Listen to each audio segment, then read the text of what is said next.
Ula ada beri ini, ingat dia satu တင်မပေါက်ပြီးတရား၌စဘာပင်ကြီးပွားပြီးပင်ရှိပြတို့ကိုအလင်းတော်သည်ထိုအခါအရှင်ဘုရားသခင်သည်မြေပေါ်၌ဘိုးဘိုးသွားပြီးတော်မူသည်မြေ၌လွတ်တော်သူလည်းမရှိသေးသည်ဖြစ်၍မြေမှာအခု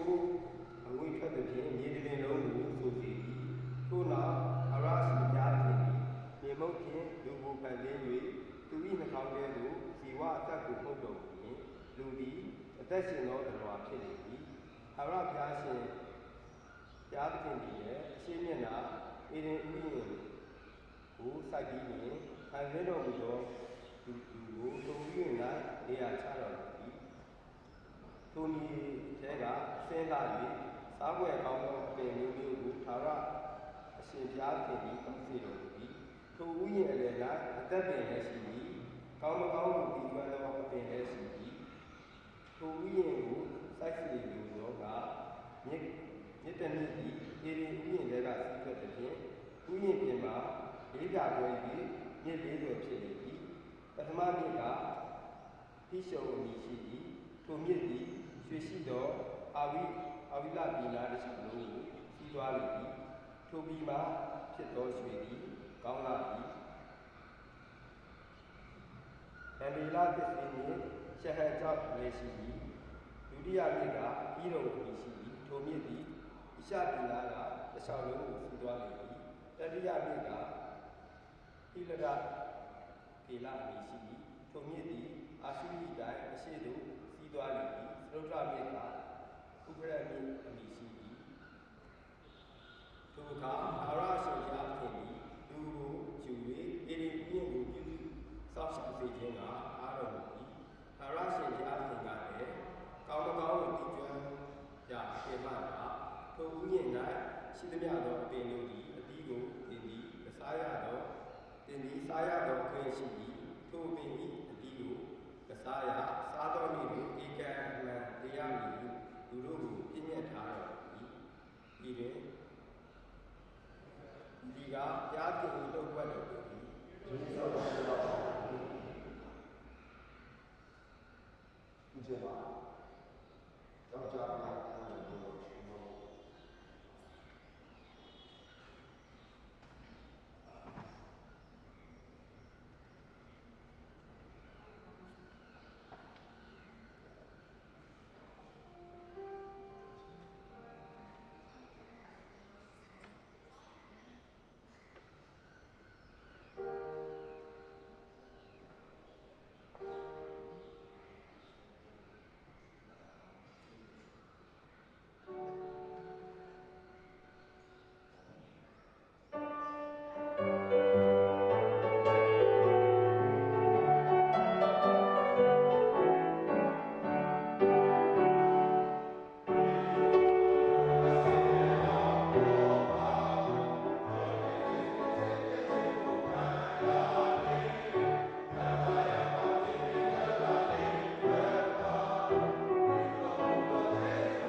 ကိုစားလိုက်နေ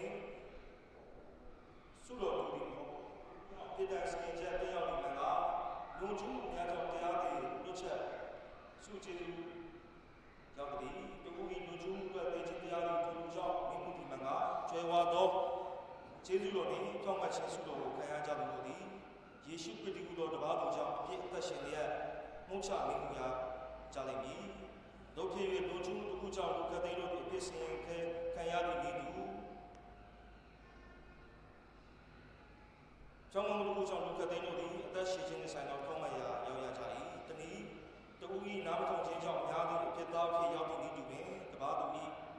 နားထောင်ခြင်းကြောင့်လည်းအများသည်ထောက်မှတ်သူဖြစ်ရောက်ကြလိမ့်မည်ပညာတရားသည်လုံချုံပေါင်းပွားစေရန်ထင်ဝင်တော်လဲအပြစ်တရားပေါင်းပွားရန်ခြေဆု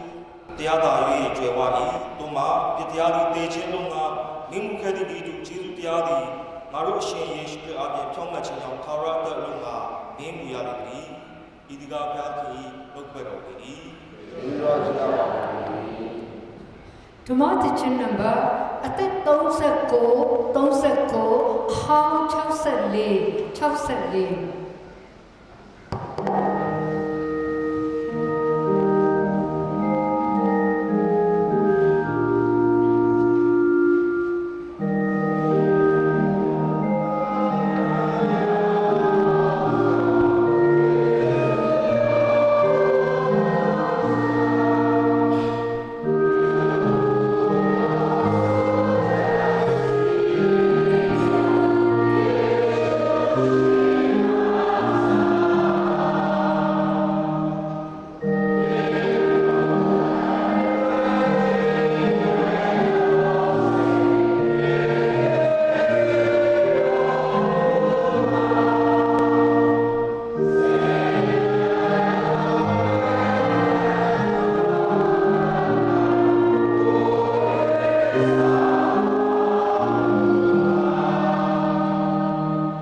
ထိုတော်မူခြင်းတော်သည်ယေရှုကိုမာနဆုပ်စားခံစေရန်တော်သောပို့ဆောင်သဖြင့်ယေရှုသည်ယေလေစေနညပါတော်ဆာရှောင်း၍နေပြီးနောက်သာမတော်မူရာစုံစမ်းသောနတ်ဆိုသည်ချင်းကလျက်ရာသကိသာတော်မလီဤကြောင့်ကဲများကိုမဖြစ်စေရန်အမိန့်ရှိတော်မူပါမူရှောင်းတော်ဘုရောကလူမုတ်ပြင်းသာသမွေရမည်မို့ဘုရားသခင်နှုတ်ထွက်တော်ဗျာဒိတ်ရှိသမျှဖြင့်အသက်မွေရမည်ဟုသောအကြံဉာဏ်ရှိသည်ဟုပြန်၍မိန့်တော်မူ၏ထိုအခါမာနသည်ကိုရောကိုသရှင်သောမြို့တော်သို့ခေါ်သွား၍ဗိမာန်၏အထွတ်တွင်ထားတော်မူပြီးသော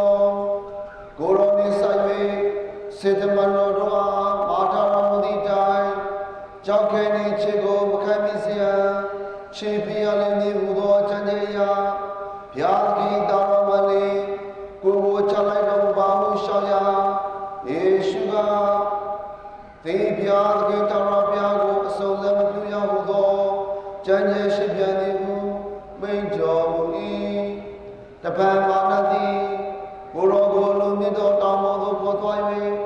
လောကနိုင်ငံရှိသမျှကိုဘုံစည်းစိမ်မှဖြတ်တော်ပြီးသော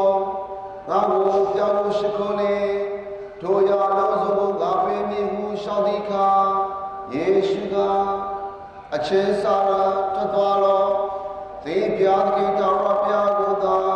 ရှိခိုးပြုရမည်ဟုသောကြံ့ကြဲရှိသည်ဟုမိန့်တော်မူ၏ထိုအခါမာနသည်ဘုရောဓမ္မခေါ်တော်သဖြင့်စေတမတော်တို့လာ၍အလုပ်ကျွေးသမှုပြုကြ၏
သက်ရှင်ကောင်းတဲ့၍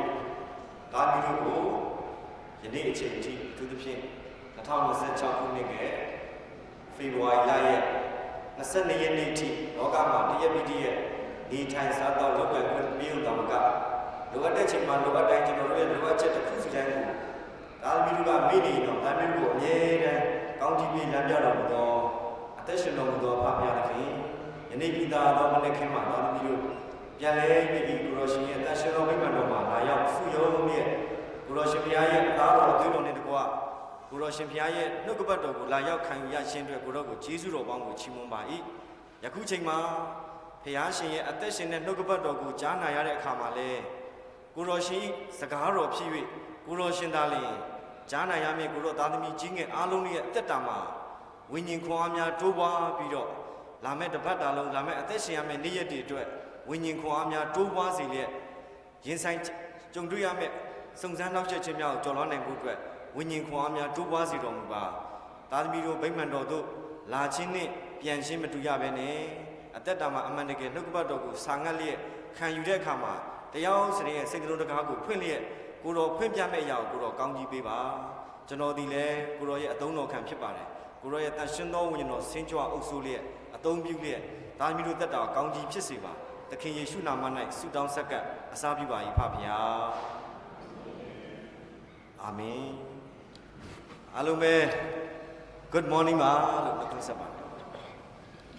ရှေးဥစွာအသက်ရှင်တော်မူသောဘုရားသခင်ရဲ့ကျေးဇူးတော်ကိုချီးမွမ်းပါတယ်ကျွန်တော်တပတ်တာလုံးကောင်းမွန်စွာနေထိုင်စားသောက်လုပ်ကိုင်ခွင့်ပို့ဆောင်ပေးတဲ့ဘုရားရဲ့ကျေးဇူးတော်ပေါင်းကိုချီးမွမ်းပါတယ်အခုချိန်မှာဆိုရင်ဒီတပတ်ကတော့ကျွန်တော်တို့ online ကနေလည်းဓာတ်ရိုက်ထုတ်လွှင့်နေတယ်လို့ကျွန်တော်တို့ကြားရပါတယ်ဒါကြောင့်မလို့ online ပေါ်ကနေကြည့်ရှုနေတဲ့ဓမ္မမိတ်ဆွေညီကိုမောင်နှမအားလုံးကိုလည်းဒီနေရာကနေ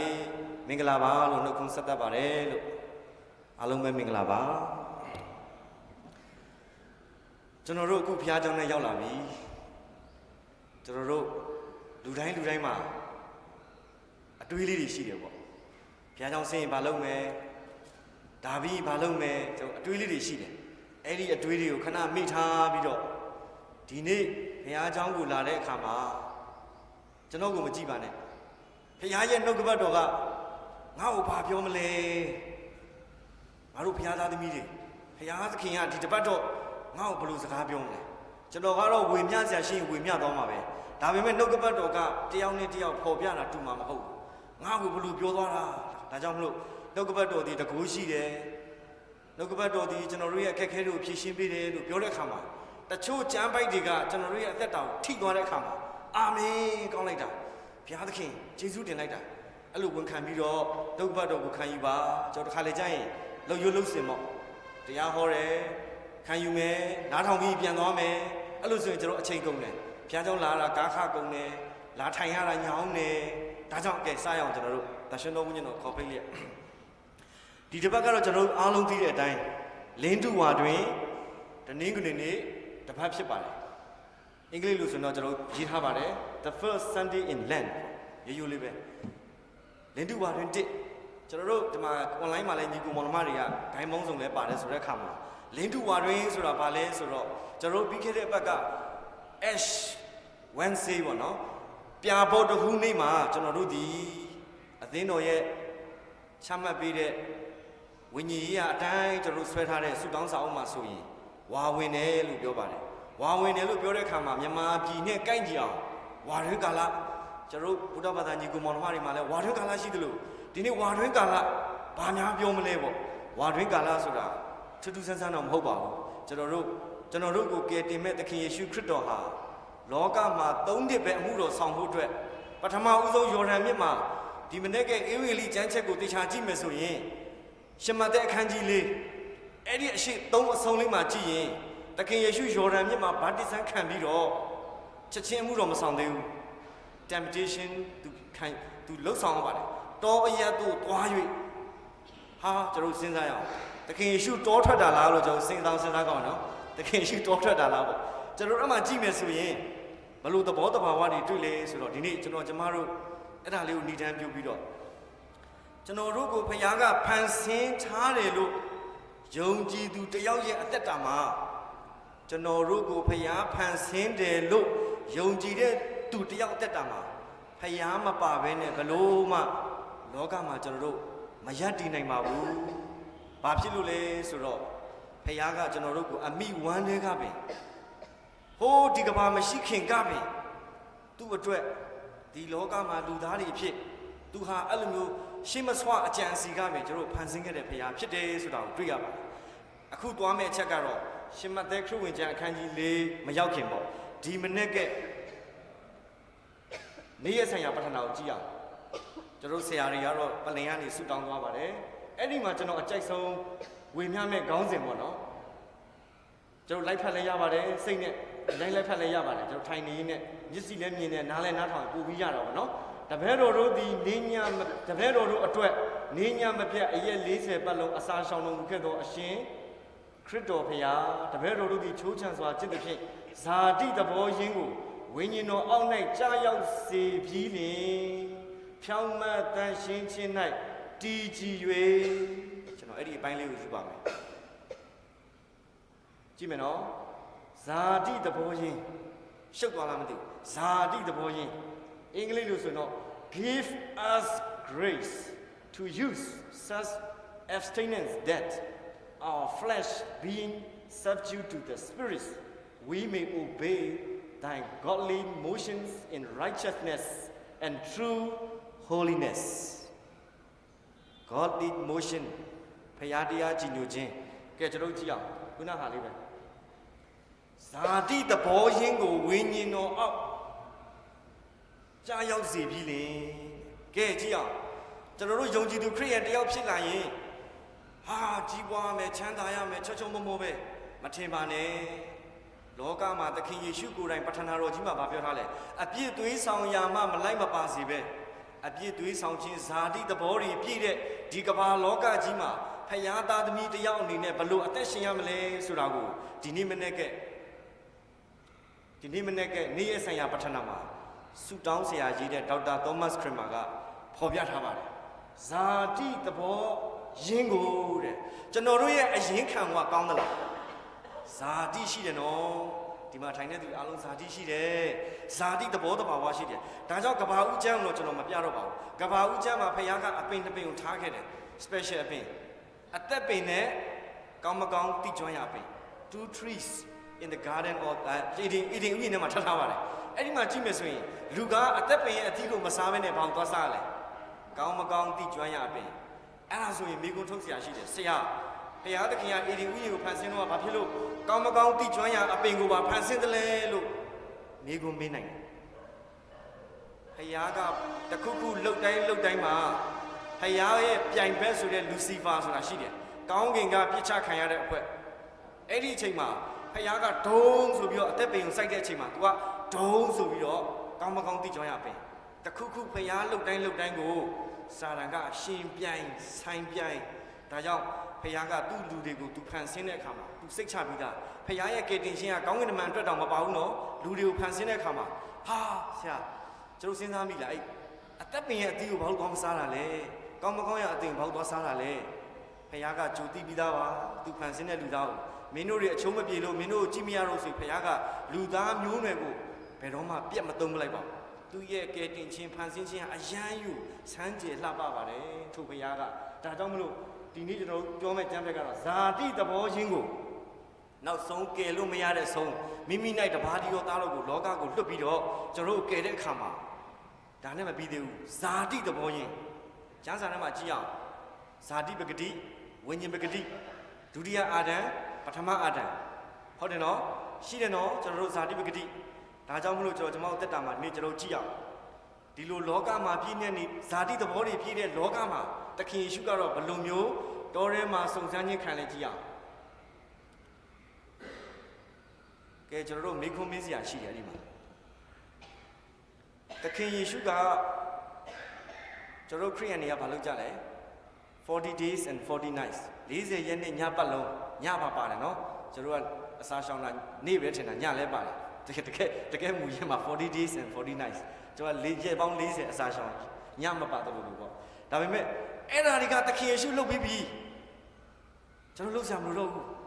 သခင်ယေရှုလုပ်ခဲ့ပြီးပြီအကုန်လုံးတော့ယေရှုတော်ပဲယေရှုတော်အောက်မှာအဲ့ဒီမလိုတော့ဘူးတချို့ပြောကောင်းပြောပါတယ်ဒါပေမဲ့မိခွန်းပြန်ပြီးတော့ဖြည့်စရာရှိတာကတော့သခင်ယေရှုရဲ့သားသမီးတွေကဘ누구ကိုကြည့်ပြီးသက်ရှင်တယ်ကျွန်တော်လည်းကြည့်လို့မရအောင်နော်ဆရာမမောင်းနိုင်တာဗျာဟုတ်နော်သခင်ယေရှုသားကဘ누구ကြည့်ပြီးသက်ရှင်ရမှာလဲသခင်ယေရှုကိုကြည့်ပြီးတော့အသက်ရှင်ရမှာအဲ့ဒါကိုပြန်ချိတ်ဆက်လိုက်ရင်ပဌာနာတော်ကြီးမှာအပြစ်သွေးဆောင်ရာတို့မလိုက်မပါစေပဲအဆိုးမှလည်းကယ်နှုတ်တော်မူပါတပည့်တော်တွေကသခင်ယေရှုကိုဘယ်လိုဆုတောင်းရမလဲလို့မေးတဲ့အခါမှာသခင်ယေရှုပဌာနာတော်ကြီးကိုသင်ပေးပါတယ်အပြစ်သွေးဆောင်ရာကိုမလိုက်မပါစေပဲဆုတောင်းလို့ရတယ်နောက်တစ်ခုမှကြည့်အောင်သခင်ယေရှုကိုယ်တိုင်ဘယ်လိုကြော်လွှားခဲ့တယ်လဲဒါကြောင့်ဝါရင်းကာလမှာသခင်ယေရှုရဲ့စုံစမ်းသွေးဆောင်ခြင်းကိုသူဘယ်လိုအောင်မြင်ခဲ့တယ်လဲဆိုတာကြည့်အောင်ကဘာဦးတုံးကကြာဆုံးခဲ့တဲ့လူသားတွေရဲ့အဖြစ်အပျက်ကိုဖနှောင်းနဲ့ကြိတ်မယ်ဆိုတဲ့သခင်ယေရှုဆင်းလာတဲ့အခါမှာစာရမဏေဘာမှလုပ်လို့မရတော့ပါဘူးကြည့်အောင်ရှင်မဿဲခရစ်ဝင်ကျမ်းအခန်းကြီး၄ခန်းငယ်1ကစပါတယ်ကျွန်တော်လိုက်ဖတ်ခြင်းလည်းရပါတယ်ကျွန်တော်တို့လိုင်းထားတဲ့ဟာပဲဖတ်ပါမယ်ထိုအခါမာနဤစုံစမ်းသွေးဆောင်ခြင်းကိုခံစီတော်မူပါမည်အကြောင်းဝိညာဉ်တော်သည်ယေရှုကိုတောသို့ပို့ဆောင်တော်မူ၍ယေရှုသည်အရက်40ပတ်လုံးအစာအာဟာရကိုမသုံးဆောင်ဘဲနေပြီးမှမွတ်သိပ်ခြင်းသို့ရောက်တော်မူ၏ကဲဘာတွေ့ရလဲမှာအခန်းငယ်1ကိုကျွန်တော် emphasize ထားပြီးပြောချင်ပါယေရှုသည်အရက်40ပတ်လုံး40ကျမ်းစာထဲမှာရက်ပေါင်း40နှစ်ပေါင်း40နှစ်ပေါင်း400သခင်ယေရှုသည်လူလောကမှာရှင်ပြန်ထမြောက်ပြီးနောက်ရက်ပေါင်း40တက်ကြွပြီးနောက်ဘာလာလဲသရှင်တော်ဝိညာဉ်ဒါကြောင့်ကျမ်းစာထဲမှာတော့ခဏန်းနေရှိတယ်40 day နောက်သခင်ယေရှုရှင်ပြန်ထမြောက်ပြီးတော့ပေတရုကိုပိုက်ချခိုင်းတာရှိတယ်ငါးကြီးတရားမနှကောင်လဲကျော်လူငယ်တို့ပြောပြတယ်ပေတရုကိုနှစ်ခါချခိုင်းတယ်အဲ့ဒီ event နှစ်ခါဖြစ်တယ်ဂါလိလဲအိမ်မှာတစ်ခါဖြစ်တယ်ရှင်ပြန်ထမြောက်ပြီးတော့ငါးကြီးဘယ်နှကောင်လဲအသေးတွေမပါဘူးနော်ယာဝေလိုအပ်တဲ့အချိန်မှာထောက်ပံ့တယ်ယေဟောဝါဂျာရာကျွန်တော်ကျမ်းစာတွေကစလုံးတွေကဏ္ဍတွေကတခါတလေကြာရင်ကျွန်တော်တို့အင်္ဂလိပ်ကျမ်းစာဖတ်တဲ့အခါမှာ LORD law လို့စလုံးကြီးကပ်တာနဲ့ရေးထားရင်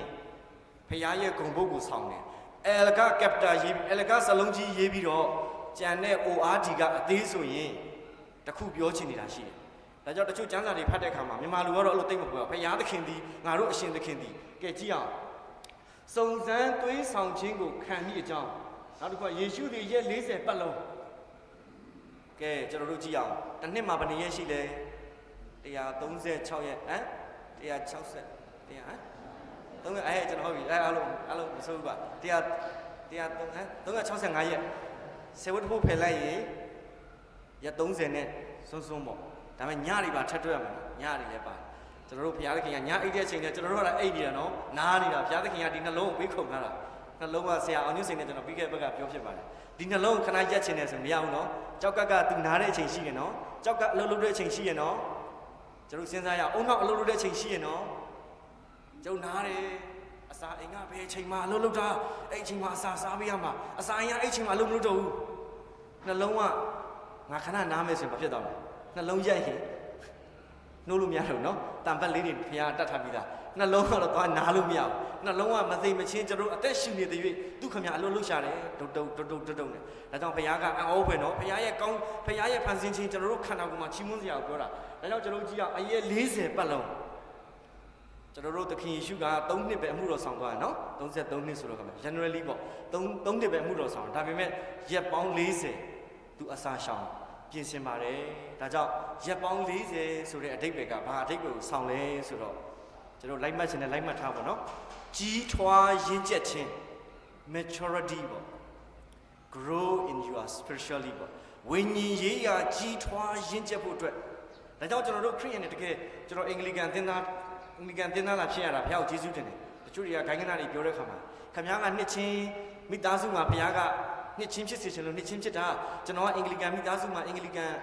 ဘုန်းတော်ကြီးဖြစ်စေချင်အင်္ဂလိကန်အသင်းသားတယောက်ဖြစ်စေချင်လို့အင်္ဂလိကန်မှာအသင်းသားဖြစ်တာစကားတွေများနေစရာမလိုဘူးမင်းကောင်းတယ်ငါကောင်းတယ်မဟုတ်ဘူးအားလုံးကဘုရားဖြစ်စေချင်တဲ့ဂိုင်းကနာအတီးတီးမှာဘုရားရဲ့အမှုတော်ကိုဆောင်နေကြတာလောကမှာဒါကြောင့်ကျွန်တော်ဥမာကြည့်မယ်ဆိုရင်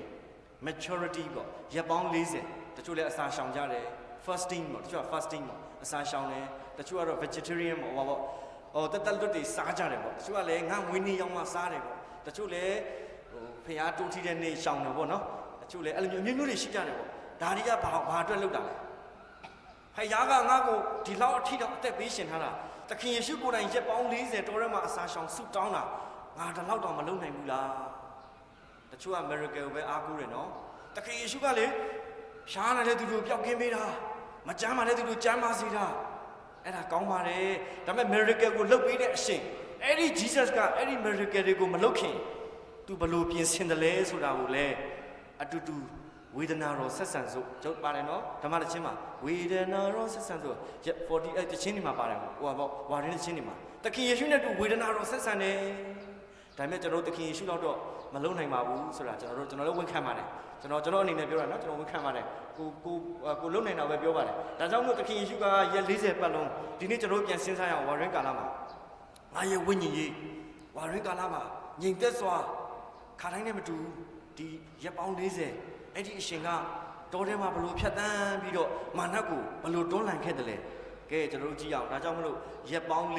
40နှစ်ပေါင်း40ဣသရေလလူမျိုးတွေတောထဲမှာဘလောက်နေလဲရက်ပေါင်းနှစ်ပေါင်းဘလောက်နေလဲ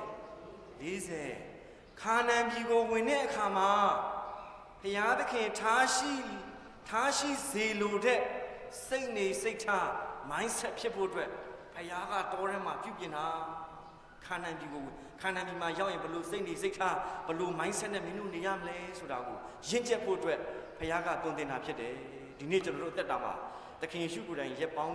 40စာတန်ရဲ့သွေးဆောင်ခြင်းကိုခံယူပါတယ်ဒါကြောင့်မလို့ကျွန်တော်တို့ဒီနေ့မနေ့ကပထနာမှာဇာတိသဘောရင်းကိုဘယ်အောက်ချမှာလဲဝိညာဉ်အောက်ကိုချမှာနော်ကျွန်တော်ရှေ့ကိုကြည့်အောင်ဇာတိသဘောရင်းကိုဝိညာဉ်တော်အောက်ကြာရောက်စေပြီးလင်ဇာတိသဘောမွေးရပါဇာတိရှိရနော်ကျွန်တော်တို့မွေးရပါနော်အားလုံးကျွန်တော်တို့ဒါပြောပြစရာမလိုနော်ဆဲတက်တယ်ဆဲတာတင်ပေးစရာမလိုဘူးမကောင်းတာပြောအခုအော်တိုလုတ်တက်နေတာအော်တိုမက်တစ်လုတ်တက်နေတာဒါကြောင့်အဲ့ဒီဇာတိသဘောတွေကိုကျွန်တော်ချိုးနှိမ်ဖို့အတွက်ကဝိညာဉ်တော်အောက်ဟာဆရာရှုပ်သွားပြီဝိညာဉ်တော်အောက်ခရိယန်ဖြစ်အရှင်းရမယ်နော်တန်ရှင်သောဝိညာဉ်တော်ကရှိနေတယ်ကျွန်တော်ရဲ့ဝိညာဉ်ထဲကိုလာပြီးတော့တန်ရှင်သောဝိညာဉ်တော်ဘုရားကိုခေါ်ဖိတ်ပါ၏ဆိုရင်တန်ရှင်သောဝိညာဉ်တော်ကအုပ်ဆိုးသွားရင်ကျွန်တော်တို့ရဲ့ဝိညာဉ်ကဖျားထားရှိတဲ့စိတ်နေစိတ်ထားမျိုးတနည်းအားဖြင့်ဇာတိကိုလှုပ်ရှားအောင်မလို့အော်တိုကျော်သွားပြီဒါကြောင့်ကြိုးဆက်သွားရအောင်နံပါတ်1ချက်လာပြီတခင်ယေရှုဗိုက်ဆာနေတဲ့အချိန်မှာစာတမဏေကမုတ်တာကျွေးတာမဟုတ်ဘူးနော်ကြောက်တုံးထီကိုမိုးလုတ်ခိုင်းတာနော်စာတန်လိုင်းနေတဲ့ထူးဆန်းတယ်မြင့်လက်ဆရာလို့ဘာလို့လေယေရှုလှုပ်လိုက်လေကြည့်အောင်ယေရှုကလည်းလူဒီမုံအားဖြင့်အသက်မွေးရမည်မဟုတ်ဖျားသခင်မိန့်တော်မူသည်များအားဖြင့်အသက်ကိုမွေးရမည်ဟုကျမ်းစာလာသည်ဟုပြန်ပြောတော်မူ၏ဒီနေ့ကျွန်တော်တို့လက်ထဲမှာနှုတ်ကပတ်တော်တွေနော် online မှာလည်း free အကုန်ခတ်လို့ရတယ်စုံစမ်းချင်းလိုက်ရင်ကျွန်တော်ပါဇက်ဟောင်းလောင်းဖြစ်သွားတယ်ဟာဘာလို့လဲမသိဘူးသခင်ယေရှုက it is written ကျမ်းစာလာသည်က it is written တို့အင်္ဂလိပ်စာမှာဆိုဒါပေမဲ့မြန်မာလူကကျမ်းစာလာဒီကဒီနေ့ကျွန်တော်တို့တခြားစကားနဲ့စာတမန်ကိုပြန်ဖြေလို့မရပါဘူးဖခင်ရဲ့နှုတ်တော်ထွက်စကားနဲ့ခြေပအနိုင်ယူပါကျွန်တော်တို့မလုံနိုင်တဲ့အရာတွေကိုဖခင်ကကောင်းကောင်းသိတယ်ကျွန်တော်ဘာမလုံနိုင်ဘူးလဲဒီမှာထိုင်နေညီကိုမတော်တွေဘာလို့တော့မလုံနိုင်ဖခင်သိပြီးသားအဲ့ဒါတွေကိုကြော်နိုင်ဖို့အတွက်ဒါကြောင့်ကျွန်တော်နှုတ်ကပတ်တော်သင်တဲ့ ACG တွေလုပ်တယ်ဆိုတာကျွန်တော်တို့ထဲမှာဘာနဲ့ပြည့်စုံနေတာလဲ The word of God ဖခင်ရဲ့နှုတ်ကပတ်တော်ပြည့်နေရင်ကျမ်းစာလာဒီကကဲကြည့်အောင် Man shall not live by bread alone အဲ့ဒါဘာကိုပြောတာလဲဒီနေ့ကျွန်တော်တို့လောကမှာအသက်လာရှင်တာစာဝတ်နေရေးကိစ္စလောက်နဲ့ဒီကဘာကြီးကနေပြန်ထွက်သွားရင်မတန်ဘူးသခင်ရှိအဲ့ဒါပြောနေတာစာဝတ်နေရေးစားဖို့တောက်ဖို့ယုံကန်ဖို့ကြိုးစားယုံကန်သွားလာလောကကြီးအဲ့ဒါမလုံးနဲ့လို့ကျွန်တော်မပြောဘူးနော်လုံးဝမှာပဲဒါပေမဲ့အဲ့ဒါရဲ့ကျွန်တော်တို့ရဲ့ priority ပေါ့ကျွန်တော်တို့ရဲ့ဦးစားပေးသည်အဲ့ဒါမဖြစ်ရဘူးဖခင်ရဲ့နှုတ်ကပတ်တော်အဲကြောင့်သခင်ရှိကိုယ်တိုင်ဖြေပြလိုက်တာဖခင်သခင်မိန့်တော်မူသည်များအားဖြင့်ကျွန်တော်နှုတ်ကပတ်တော်စားဝိညာဉ်ကြီးဖို့အတွက်နှုတ်ကပတ်တော်စားတဲ့အခါမှာကျွန်တော်ကြည့်မျက်နှာကိုကြည့်ရင်သိရနော်နှုတ်ကပတ်တော်ပြည့်နေရင်သူ့ရဲ့ power ပါလာပြီဆုတောင်းခြင်းပြောတဲ့စကား action အကုန်လုံးဒီနှုတ်ကပတ်တော်ကလာတဲ့စကားဟုတ်မဟုတ်ဒါကြောင့်မလို့ဝိညာဉ်တော်နဲ့ပြည့်ဝတဲ့နေရာမှာစကားပြောရင်အနာရောဂါရှိတော့ငြိမ်းသွားတယ်ဘာလို့ဆိုနှုတ်ကပတ်တော်နဲ့ပြည့်ဝပြီးတွေးတဲ့အရာပြောတဲ့အရာစဉ်းစားတဲ့အရာဒီဖခင် mindset နဲ့ဖခင်စီက divine နဲ့လာတဲ့အခါမှာဒါကြောင့်သခင်ယေရှုကလူဒီမုံအားဖြင့်အသက်မွေးရမည်မဟုတ်ဒါကြောင့်တစ်ခါတလေကြာရင်ဘဝမှာစာဝတ်နေရေးကိစ္စကဖခင်ထက်အရေးကြီးသွားရင်သခင်ယေရှုဖြည့်တယ်လို့ငါတို့ရဲ့အသက်ရှင်မှုလောကမှာလာပြီးလူဖြစ်လာရခြင်းဖခင်သားသမီးအဖြစ်ကမ္ဘာပေါ်မှာလူတန်း6000နဲ့ရနေပြီးတော့ဖခင်သားသမီးဖြစ်နေရခြင်းဟာဖခင်ရဲ့နှုတ်ကပတ်တော်ငါတို့မစင်ချင်ရင်တခုခုတော့ငါတို့လိုအပ်နေပြီဒါကြောင့် Man shall not live by bread alone ခါကျရင်တချို့တွေနော်ဖခင်ကြောင့်မလာနိုင်တော့ဘူးစာဝတ်နေရေးကြောင့်ချစ်တော်ညီကိုမတော်တို့စမ်းကြည့်ပါနိုင်ငံတော်နဲ့ဖြောင့်မတ်ခြင်းတရားကိုဥစွာရှာပါဒါကျွန်တော်ပြောတာမဟုတ်နှုတ်ကပတ်တော်မှာစမ်းကြည့်ပါတခါလေကြာရင်မမားတင်တာတွေလောကမှာဖခင်ကိုကြောခိုင်းမိတဲ့အချိန်တွေကစာဝတ်နေရေးဥစားပေးသွားရင်အဲ့ဒါတွေဖြစ်တတ်ပါတယ်ဆရာကြီးလုပ်ပါအောင်ဆုတောင်းပေးပါအောင်ကျွန်တော်စကလေးကတခင်ရှုပြောပြီးသားစာဝတ်နေရေးထက်ဖခင်ကအရင်ဥစားပေးရမယ်ဖခင်ကကျွန်တော်တို့ဘာလို့လဲဆိုတာအဲ့ကြမှာသိမှာငါသားငါသမီးအခုထိုင်နေတဲ့လူတွေအားလုံးကျမ်းမာရေးလိုအပ်နေလားငါသမီးစီးပွားရေးလိုအပ်နေလားငွေရေးကြေးပြဿနာရှိနေလားတာရေးသမီးပြဿနာရှိနေသလားဖခင်ကလိုအပ်တာကိုသူပြင်ဆင်ပေးမယ်လို့သူပြောတဲ့အခါမှာလူဒီမုံအားဖြင့်အသက်မွေးရမည်မဟုတ်ဘိုက်ကတော့ဂလုဂလုမိနေပြီသမင်းဆိုင်မှာသွားမယ်ဆရာကြီးတင်တန်းတစ်ခုလို့ရင်ဘာပြောလဲဘာကျွေးမှလဲဟလားကျုပ်ဘာကျွေးမှလဲအဲ့ဒါအရင်စဉ်းစားရနော်ဘယ်လိုမျိုးတရားနာဘယ်လိုမျိုးကျွန်တော်တို့ခေါ်ရအမလာဘူးအဲ့ဒီဟာနောက်ကျလာလိမ့်မယ်ဆရာကြီးဒီခမ်းမကြီးကိုငှားပြီးတော့တင်တန်းလုပ်ချင်တယ်တင်တန်းကြီးကဘယ်လောက်ကုန်လဲစတွက်ပြီးငါတို့ ACG လုပ်မယ်မိုးရွာတယ်နေပူတယ်အေးအမျိုးရှိတယ်ပေါ့ဒါပေမဲ့ကျွန်တော်အဲ့ရင်စစဉ်းစားတယ်သခင်ယေရှုစဉ်းစားတာတမျိုးလူဒီမုံအားဖြင့်အသက်မွေးရမည်မဟုတ်တဲ့ဘုရားသခင်ရဲ့စကားနဲ့အသက်မွေးရမယ်စမ်းကြည့်ပါချစ်တော်ညီကိုမောင်တော်ဒီမှာယုံကြည်သူလည်းပါမယ် online တွေကြည့်လည်းရှိမယ်အရင်ဆုံးမနဲ့မိုးမလင်းခင်ပဲဖြစ်လုပ်ငန်းတစ်ခုမစခါနေပဲဖြစ်ဥမာသားသမီးတွေငါသားသမီးရဲ့နောင်ရေးရှေ့ရေးကဲကျွန်တော်တို့သခင်ယေရှုကိုယ်တိုင်ဒီဝါတွင်ကာလမှာမုံအားဖြင့်အသက်မမွေးရအောင်ဆိုတော့ငါသားသမီးကိုငါအရင်ဆုံးဘုရားကိုစက္ကပ်ပြီးတော့ငါဆုတောင်းပြီးစကြည့်မယ်ဒုနာခါနာကျမ်းမာရေးမကျမ်းမာခြင်းတွေဖြစ်နေတယ်ဘုရားကဒီနေ့မနေ့ငါကြားခဲ့တဲ့နှုတ်ကပတ်တော်လူဒီမုံအားဖြင့်အသက်မွေးရအောင်ငါရဲ့ဝမ်းစာကိုဘုရားကဝင်းတထွာပဲရှိတယ်ကွာဒီကဘာကြီးကိုဖန်ဆင်းတဲ့ဘုရားတလောက်ကတော့အသာလေးပါကျွန်တော်ယုံကြည်ကြည့်ပါအဲ့ချက်လေးကိုခွန်အားပေးတယ်နောက်တစ်ခုသွားရအောင်နောက်တစ်ချက်ကဘာလဲဆိုတော့ရှင်မသက်ခရစ်ယာန်ခန်းကြီး6မှာပါပါတယ်ဒါမာနစုံစမ်းတာတော့မဖတ်တော့ဘူးကျွန်တော်တို့ကမာနကိုချိုးနေရမယ်ဖခင်ဘုံကြီးเจ้าကိုပြောရမယ်ဆိုတဲ့အခါမှာကျမ်းစာလာဒီကကောင်းကင်တမန်တို့တင့်ဖို့ပါထားတော်မူပြီးဖြစ်၍ဆာလံ91မှာပါရနော်တင်ဒီကြောက်ခိုင်းတဲ့ခြေကိုမထိခိုက်မိစေရန်တင်းခြေတော်တို့ကိုခြိလိုက်မယ်လို့ကျွန်တော်ကျမ်းစာမှာပါတယ်ဆာလံ91လာကျွန်တော်ညကုတ်ပလင်ဝတ်မှာအဲ့ဒီကျမ်းချက်ကိုကင်ပြီးစာတန်ကပြောတဲ့အခါမှာတခါလေကျရင်စာတန်အဲ့လိုမျိုးလာတတ်တယ်နော်ဖြတ်ပြီးလာတဲ့အခါမှာသခင်ရှုပါပြောလဲယေရှုကလည်းသင်ဘုရားသခင်ထာဝရဖျားကိုတင်သည်အစုံစမ်းမပြုရဟုကျမ်းစာလာပြန်သည်ဟုမိန့်တော်မူ၏ဒီလောကအစဉ်ပြေမှုလောက်နဲ့လာပြီးတော့ဖျားရဲ့တကူကိုလာအဆုံးဖြတ်မလုပ်ပါနဲ့ thou shall not tempt the Lord thy God တခါကျရင်စုံစမ်းခြင်းတွေကအဲ့လိုလာရင်နော်ဘယ်လိုမျိုးလဲခုံချခိုင်းတာတခါလဲကျွန်တော်တို့ခုံချလိုက်တဲ့ဖမ်းမယ်ကျွန်တော်ဘာပြောလဲအဲ့ကျမ်းစာကျွန်တော်ဘာပြောလဲကျွန်တော်ကြည့်အောင်ကျမ်းစာနာပြန်သည်ကျမ်းစာတိုင်းပြန်ဖြစ်တယ်ဘုရားသခင်ကိုအစုံစမ်းမပြုရဘူးကဲကျွန်တော်ကြည့်အောင်ခုနအချက်ကတော့စာဝတ်နေရေးပေါ့ဒါကဘာကိုပြောတာတခါတလေကြာရင်ကျွန်တော်တို့ဒီဖခင်ရဲ့အခွင့်အာဏာဖခင်ပေးထားတဲ့စုကျေးဇူးတွေကိုကျွန်တော်ဘာလုပ်တတ်လဲဖခင်လုပ်ပေးမှာပဲကွာပါဇက်ကနေဘာပြောလိုက်လဲလွယ်ကူကူလေးပြောတတ်တယ်သခင်ယေရှုအဲ့ဒါလုပ်လိုက်ရင်သွားပြီနော်သူလူတွေကိုကယ်မဲ့စီမံကိန်းညာနော်စာတန်ကအဲ့လိုလာကလိတာသူ့ရဲ့ divine ကိုမင်းကဖခင်သားလေးတရားရခိုင်လို့ဖခင်လူဇာတိတရားရှိတယ်ပြလိုက်ပါလား no သခင်ယေရှုသူ့ရဲ့ power ကိုသူမပြဘူးဒီနေ့ကျွန်တော်ကျမတို့တက်တာမှာတစ်ခါတလေကြာရင်ဖခင်ကလှုပ်စီလူတဲ့အရာကိုဖခင်အလိုတော်ဟုတ်မဟုတ်ကိုဖခင်စီမှာပါလေဖခင်စီမှာအဖြစ်ရည်ရွယ်နော်အိုးကိုတော်ဒီကကိုတော်လှုပ်စီလူတာလားကိုတော်မလှုပ်စီလူတာလားကျွန်တော်ဖခင်စီမှာအမြဲတမ်းမေးခွန်းမေးရမယ်လှုပ်ပြီးမှပဲကိုတော်လှုပ်ခိုင်းတယ်ဆိုပြီးတော့အဲ့လိုသွားလို့မရဖခင်ကဒီလိုတော့မပြောထားဘူးဆိုတဲ့ချက်ကိုကြည့်အောင်ကဲနောက်တစ်ချက်သွားရအောင်တဖန်မာနတိယေရှုကိုကျွန်တော်ဒီအတိုင်းပဲကဲယေရှုပြောပြီးယေရှုကလည်းအချင်းစာတန်ငါနောက်သို့ဆုတ်တော့သင်ဘုရားသခင်ထာဝရဘုရားကိုသာကိုးကွယ်ရမည်အချင်းစာတန်ငါနောက်သို့ဆုတ်တော့သခင်ယေရှုဘယ်နှခါပြောသွားလဲဓမ္မသစ်ကျမ်းမှာပေတရုတစ်ခါပြောတယ်နော်ပေတရုဓာတ်နဲ့ခုတ်တဲ့အချိန်မှာလေပေတရုကဘာလဲသခင်ယေရှုရဲ့လူတွေကိုကယ်မဲ့အချိန်မှာတစ်ခေါက်ပြောတယ်နော်သခင်ယေရှုနည်းနည်းဒေါသထွက်လာရင်ပြောတတ်တယ်နော်ဒေါသထွက်တယ်ပြောမလားမသိဘူးနည်းနည်းတင်းလာရင်အချင်းစာတန်နည်းနည်းကြမ်းလာတဲ့စကားအချင်းစာတန်ငါနောက်သို့ဆုတ်တော့တစ်ခါတလေကြာရင်ကျွန်တော်တို့ဘဝတက်တာမှာ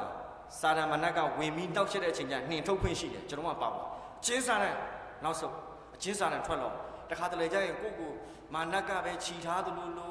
တစ်ခါတလေကြာမလွတ်မြောက်သလိုလိုဖြစ်ရင်အဲ့လိုစိတ်ဝင်လာရင်တန်ရှင်သောဝိညာဉ်တော်ကပေါ်ပြတဲ့အခါမှာအချင်းစာတန်နောက်သို့ဆုတ်တော့ရဲဝုံပြက်တသားကျွန်တော်ရက်တည်ဖို့လိုအပ်ပါတယ်ဒါကြောင့်ကျွန်တော်တို့တက်တာမှာကျွန်တော်ကတော့ပထမစုံစမ်းခြင်းကိုဦးစားပေးပြီးကျွန်တော်ဝေမျှပြင်ဆင်ထားခြင်းဖြစ်တဲ့အခါမှာဒီနေ့ကျွန်တော်တို့လောကမှာမိမိပြပြောင်းနဲ့စားဝတ်နေရေးလူမှုရေးကိစ္စတွေနဲ့ပဲအချိန်မကုန်မတိမတာနဲ့အဲ့အချိန်ကခိုးသွားပြီးတော့ဖျားကိုပေးမဲ့အချိန်ဖျားနဲ့ထိတ်ထိုင်းပေါ့ quiet time ဖျားနဲ့ worship မဲ့အချိန်တွေကစာတန်ကခိုးယူတတ်တယ်ဒီခါလေကျရင်ဖျားရှိခိုးမလုပ်ဖြစ်အောင်ရန်စာနဲ့အချိန်မပေးနိုင်အောင်အလုပ်တွေများစေတဲ့အချိန်တွေရှိတယ်ဒီခါလေကျရင်ကျွန်တော်တို့ဟုတ်တယ်နော်ခါကျရင်ကိုကဖျားကိုလူမဲလို့လုပ်ထားတဲ့ခါကဝါရင်းစုဘူးကအပေါက်မပါဘူးဆရာတဲ့ဖွင့်ပြီးထဲရတော့ပြန်ယူပြီးမှကြောက်ရတယ်အပေါက်လေးတော့ဖောက်ပေးပါနော်ဒီနေ့ဝါရင်းကအပေါက်မပါဘူးဖွင့်ပြီးထဲရတော့ဟိုတယောက်နဲ့တယောက်စိတ်မချလည်းဖြစ်မှာပေါ့နော်ဆရာအပေါက်မပါဘူးဆိုတော့ကျွန်တော်temptation စပြီခင်ဗျာအဲ့ဒါမဟုတ်ခါလေးထည့်ပြီးတော့ပေးလိုက်တော့အဲ့လိုပေါ့နော်ပြက်တတ်တော့အဲ့လိုမျိုးပေါ့စုံစမ်းခြင်းကတခါကျရင်ကိုယ်လာဂလိတာထိုင်နေနေတော်တွေးတောင်တွေးဟုတ်မှာဟုတ်ပါမလားတခါကျရင်ဖခင်ကကျွန်တော်တို့ကိုစာတန်ကအဲ့လိုလာစုံစမ်းတွေးဆောင်တတ်တယ်ဖြစ်မှဖြစ်ပလားမလားသူ့ဆိုယုံပါမလားတခါကျရင်ကိုလုံးမဲ့ရာပြက်ကောတနည်းဖျားလုတ်ခိုင်းရက်ဆိုပြီးရက်လုတ်ကြည့်တခါလေမှလူကအဲ့ဒီတန်တရားစိတ်တွေနဲ့ဖျားပေါ်မှာအာကုမှုကိုမတိမတာရောကြစေတယ်ဆိုတော့တွေ့ရပါတယ်ကဲဆက်ကြည့်အောင်ဒီနေ့ကျွန်တော်တို့ကဘာဦးချမ်းမှာကျွန်တော်တို့ခုနကတော့ကြည့်ခဲ့ပြီပေါ့နော်ဒါမနက်ထွက်သွားပြီသခင်ယူစီကနေဒါကဘာဦးချမ်းခန်းကြီးနှစ်ခုနှစ်မှာထာဝရဘုရားသခင်သည်လူမြေမုံဖြင့်လူကိုဖန်ဆင်း၍ပြီးခဲ့တဲ့ပြပေါဗုဒ္ဓဟူးနေ့ကဘာဖြစ်လဲတင်းဒီမြေမုံကလာသည်ဖြစ်၍မြေမုံတို့ပြန်ရမည်ကိုတတိယလောတင်းဒီအပြစ်သားဖြစ်၍နောင်တရလောချုပ်စဉ်းစားကြည့်အောင်ဒါခါကျအဲ့ဒါ meditate လို့အရင်ကောင်းတယ်နော်မြေမုံကလာသည်ဖြစ်၍မြေမုံတို့ပြန်မယ်မြေကြီးသားတချို့ကမေ့ရနော်ပြင်းနေစင်နေဆွဲတယ်တင်းတယ်သိရမလားအိုလာပြီဆိုရင်ဘာလုပ်လဲကျွန်တော်ဆရာတစ်ပါးတွေ့ပြီးတော့ကိုရီးယားသမ္မတကြော်လားမသိဘူးနောက်ဆရာဂျီယိုအော်စတင်ရဲ့ကြော်အသက်တော်ကြီးနေပြီဒါပေမဲ့ကြီးလိုက်ရင်20လို့30လို့အနိကကြီးလိုက်ရင်တော့အသက်ကြီးနေပြီမျက်လုံးကပေါ်တယ်ကြီးလိုက်ရင်တော့လမ်းပြီးတွန်းတက်ဆွဲတင်းတာပေါ့နော်နှုတ်နေအောင်လုပ်တော့ဒါလည်းလှအောင်နေကောင်းပါလေလှအောင်လှလှပပနေရဘုရားကြိုက်ပါတယ်ဒါပေမဲ့ပြောချင်တဲ့ချက်ကကျွန်တော်တို့ရဲ့ mindset က DUSD ဓာတ်ပြောတာမြေမှု original လာတာမြေမှုကဒီမြေမှုကြီးကိုပန့်ပိုးပြီးတော့ပဲဒီလောကမှာအချိန်ကုန်သွားမလားပေါ့ဝိညာဉ်ကြီးကအထက်မှာဝိညာဉ်ဘုရားထည့်ပေးတဲ့သခင်ရှုကိုရပြီးလဲဝိညာဉ်ကရှင်းခြင်းတယ်အဲ့ဝိညာဉ်လေးကဇာတိနောက်ကိုကုတ်အောင်လိုက်ရတာဝိညာဉ်ကြီးလာရင်ဒီခန္ဓာကိုယ်နဲ့စိတ်က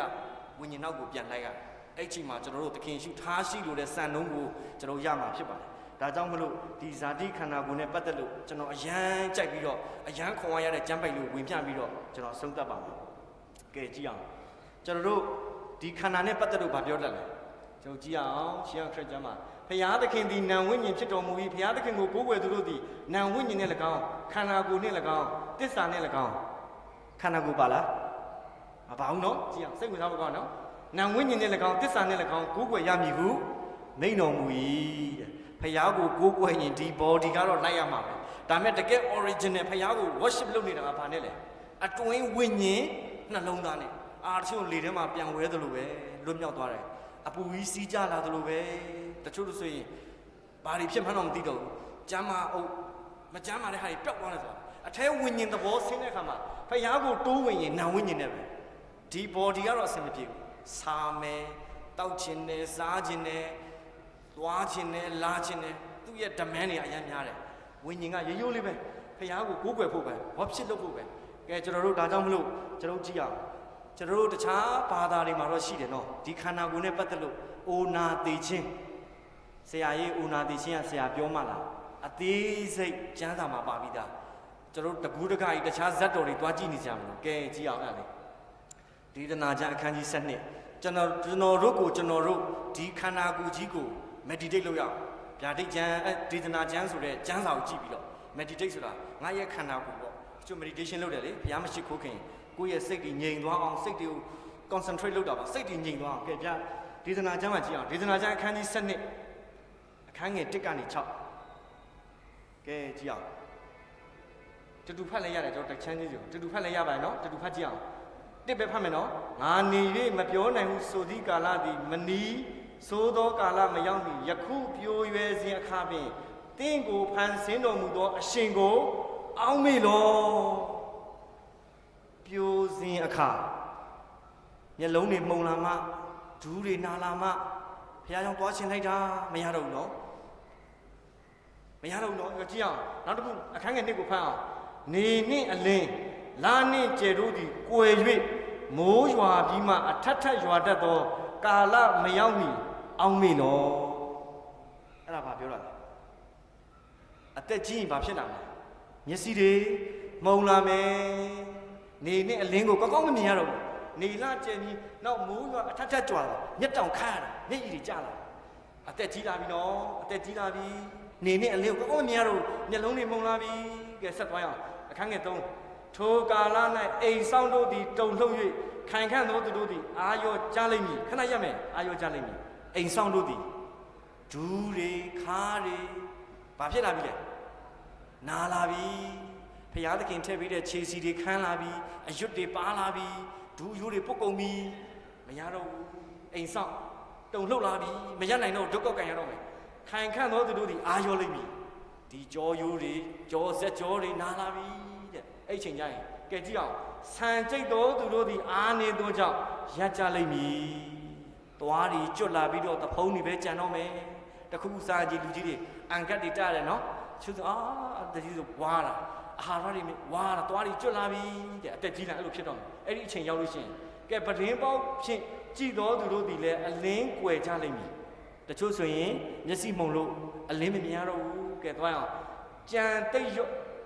စိတ်တန်ရော့သောအခါလမ်းသားမှာတကားရွက်တို့သည်စိတ်လျက်ရှိလိမ့်မည်ကဲခဏရအောင်စိတ်တန်ရော့သောအခါတကားနားမှာနှရွက်တို့သည်စိတ်လျက်ရှိလိမ့်မည်နားတွေဘာဖြစ်လာပြီလဲလေးလာပြီနားလေဘေးနော်အိမ်မှာအသက်ကြီးတဲ့လူရှိနော်နဘင်းမကြောက်ဘူးလားမဆဲနဲ့နော်အဖေနဲ့အသက်ကြီးလိုက်တလောက်တရောက်ကလုံးကြားမှာငါအော်ဘက်နေမကြောက်ဘူးတချို့အမေတွေကိုပြန်စော်တာနော်အဖေတွေနားလေးလာပြီအဲ့ဒါလက်ခံရမှာနော်ဒီသနာကျမ်းမှာပါတာနားတွေဟာငါအဖေအသက်ကြီးလာပြီနားမကြားရှာတော့ဘူးကျွန်တော်နားလေပေးရမယ်နော်လူကြီးတွေအသက်ကြီးလာရင်ကျွန်တော်ရဲ့ခန္ဓာကိုယ်ဒီ body ကိုကျွန်တော်ပြောနေနော်နားတွေလေးလာပြီတဲ့ငှက်တန်ကိုကြားတော့အခါစောစောထားလိုက်မည်တချင်းဗေမအပေါင်းတို့သည်အတန်သေးကြလိမ့်မည်တဲ့ငှက်တန်ကိုကြားတော့အခါလူကြီးတွေအစောကြီးအိပ်ပြီးတော့ဘာဖြစ်လဲအစောကြီးငှက်တွေអွန်ထားရနော်ကျွန်တော်ရောက်ကတိပြီလေဆရာအန်ဒရူးခေဆိုဟာမနေ့3နိုင်ထားနေပြီကျွန်တော်အိတ်တုံဘာလုပ်တာလဲဟာဟုတ်တော့တယ်ဒီဒေသနာကျမ်းဖတ်တာငှက်တန်တွေကြားရင်မိုးလင်းပြီအတန်နဲ့သူတို့ကသွားနေပြီလေငှက်တန်ကြီးတန်ကြားမိုးလင်းပြီအစောကြီးထားလာပြီကဲတက်ကြီးလာပြီကဲနောက်တစ်ခုကြည့်အောင်တချင်းတယ်မအပေါင်းတို့ဒီအတန်သေးကြလိမ့်မည်အသက်ကြီးရင်အတန်ထွက်သေးလား တုံးတွေရော့လာပြီနော်လေတွေရော့လိုက်ဒါရဲ့ကျွန်တော်ဘလို့တာမကြားတော့အတန်ပါဝါတွေကျလာပြီအသက်ကြီးရင်အဲ့လိုဖြစ်လာပြီဒါဒေသနာချမ်းမှာပါလာကဲကြည့်အောင်ထိုကာလမြင်သောအရာတို့ဒီကြောက်ကြလိမ့်မည်ခရီးမသွားချင်တော့ဘူးနော်ကျွန်တော်ရောက်ကတိဆိုရန်ကုန်လာမလာတော့ဘူးတခုခုရန်ကုန်မှာဆုံးပါသွားရင်ဖြစ်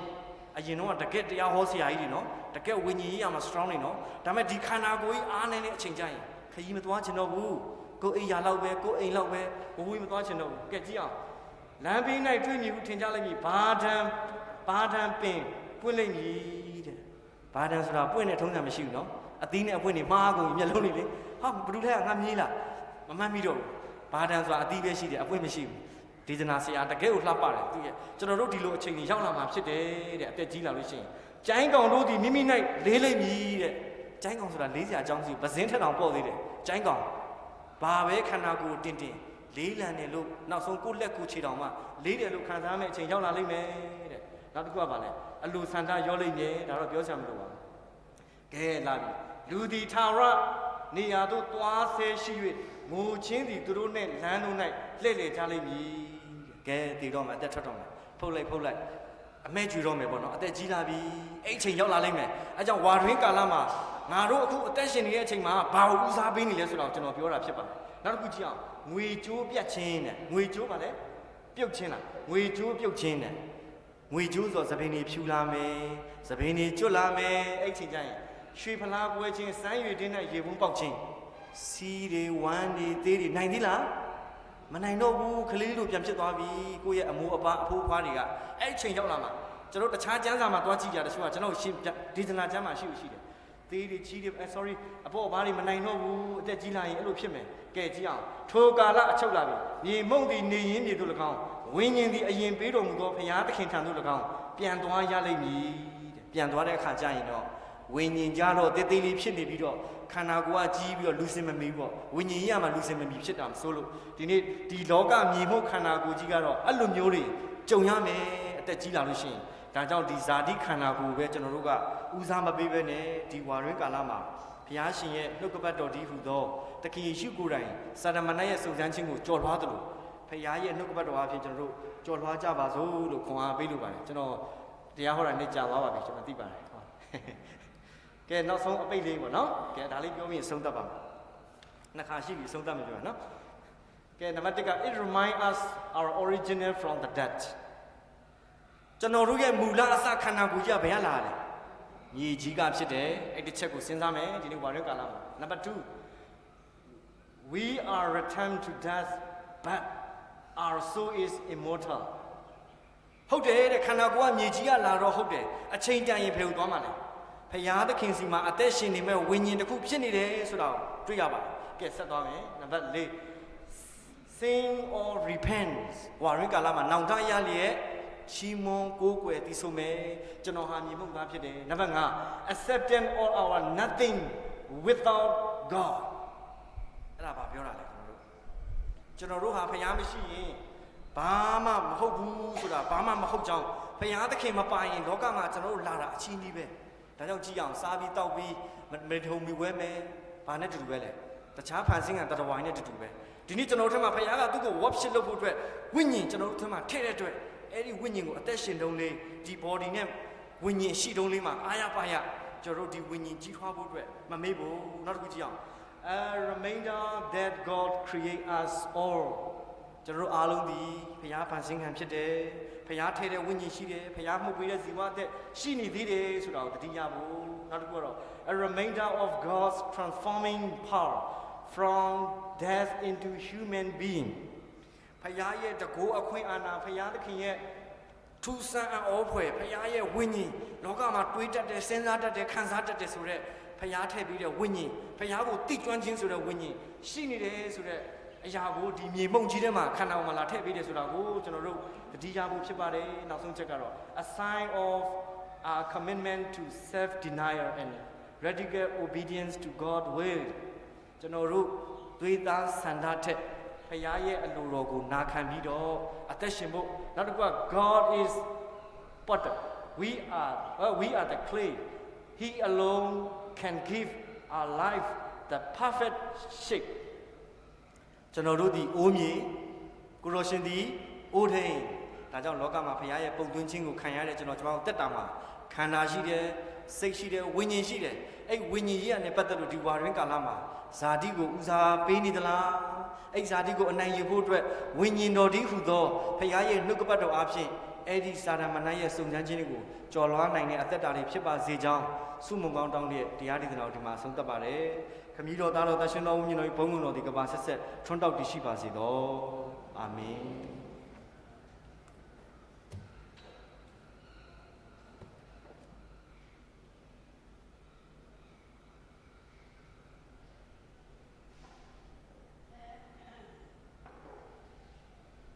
ကျွန်တော်နိုင်ရှင်သခင်တစ်ပါးယုံကြည်ရှင်တစ်ပါးဗတ္တိဇတစ်ပါးကတိန်တော်ရတဲ့တိန်တော်ရမှာမမရဖြစ်တော်ဖခင်တော်တဆုဒီရှိတော်ဘာလို့ရှိခရစ်မြတ်တော်နေတူဘိုးဘေတော်သူပြုခဲ့သောနေ့စေယုံကြည်ချက်ကိုကျွန်တော်တို့ယုံကြည်ခြင်းဖြင့်ရွတ်ဆိုကြကုန်ဟာ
မေတ္တာပို့ဆုတောင်းပေးဖို့မြန်မာနိုင်ငံခရစ်ယာန်သင်းတော်မှာဦးဆောင်တဲ့ရှိသောသာသနာပိုင်ရုပ်ဆရာတော်ကြီးများမြန်မာစာ၍နယ်စည်းသာသနာပိုင်အသီးသီးများတွေ့တော်၎င်းလက်ထောက်သာသနာပိုင်များ ဂိုင်းတော်ကြီးများဖုန်းတော်ကြီးများတင်တော်များတွေဓမ္မမှုတော်ဆောင်များအလုံးတကယ်ပြရပြကြဖို့ဆုတောင်းပေးကြပါစို့။ကောင်းပြီဒီကျွန်တော်တို့မြန်မာနိုင်ငံတော်ကြီးတို့လည်းဆုတောင်းမေတ္တာပို့ပေးကြစို့။မြန်မာနိုင်ငံတော်ကြီးမှာတွေ့ကြုံနေတဲ့ရှိသောအခက်အခဲများပြိပက္ခများကိုလည်းအများဆုံးချုပ်နေလျက်ထိုပြိပက္ခများကြာမြမှခါစီပြီးတော့ခံရသောပြည်သူလူထုများဆင်းရဲဒုက္ခမျိုးမျိုးဒိတ်ဆက်ညင်မှန်ခြင်းမျိုးမျိုးတွေကြုံတွေ့နေရသောသူများအလုံးတွေ့လည်းသတိရမေတ္တာဖို့ဆုတောင်းပေးကြစို့။အောက်ပြီးဒီကျွန်တော်ဒီဝါတွင်ကာလပြည်သူအလုံးစွာဒီကျွန်တော်တို့ရဲ့ဝါရိကာလရက်40အတွင်းမှာသခင်ယေရှုခရစ်ရဲ့အစာရှောင်ခြင်းဆုတောင်းခြင်းနဲ့ကွာစုံစမ်းနောက်ဆက်ခံတော်မူခြင်းအချိန်ခါသမယကိုပြန်လည်၍သတိရအောင်မိလျက်မိမိတို့ရဲ့အသက်တာ၌ဒီနေ့စာရှောင်ခြင်းဆုတောင်းခြင်းများနဲ့ကိုလည်းပြုလုပ်နေကြသောအသေးသူအသင်သားများမိမိတို့ရဲ့အသက်တာ၌ဆင်ခြင်ရဖွယ်ရများချွတ်ချရမည့်အရာများဒီနေ့ကြားနာသောနှုတ်ကပတရားတော်အတိုင်းပဲဒီနေ့ရဲ့အသက်တာတွေနဲ့ဘုရားသခင်ရဲ့အကွယ်ကားခြင်းဆောင်မခြင်းအောက်၌မိမိတို့ရဲ့အသက်တာနောင်တရလျက်ဘုရားသခင်ဌာနပြန်လည်ပြီးတိုးဝင်ချင့်ကနိုင်ဖို့အတွက်လည်းသတိရမေတ္တာဖို့ဆုတောင်းပေးကြစို့၎င်းပြည်သင်တော်မှာရှိသောမချမ်းသာသောသူများတက်ကြီးရွယ်များတို့လည်းသတိရမေတ္တာဖို့ဆုတောင်းပေးကြစို့သူသဖြင့်ချမ်းသာရေးအားနည်းနေသောကန္နနုစောပိတာ၏တွေ့တော်၎င်းတော်မှာငိုက်ထန်ကြီးတော်သိမ့်သိမ့်တော်တူလေးတော်နေဝဲတော်ခင်တိုင်း၏တော်ရချက်တီတာဥမေနိုင်တော်နန်တွေတော်အိမြတော်စီလီယာခေခေမြေတော်မကိုင်တော်ဆရာမတ်တော်မိုနီကာတင်တော်တင်နွဲ့တော်ဆန်းရီမိုက်စတာကျော်ဝေမြင်းနေတကွာဒီနာတီတော်ချူဝင်းတွေ့လေသတိရမြတ်တာဖို့ဆုတောင်းပေးကြစို့၎င်းပြည်စေုံကြီးစေုံငယ်မှာတယောက်ပြီးတော့ကုသခံရသောသူများ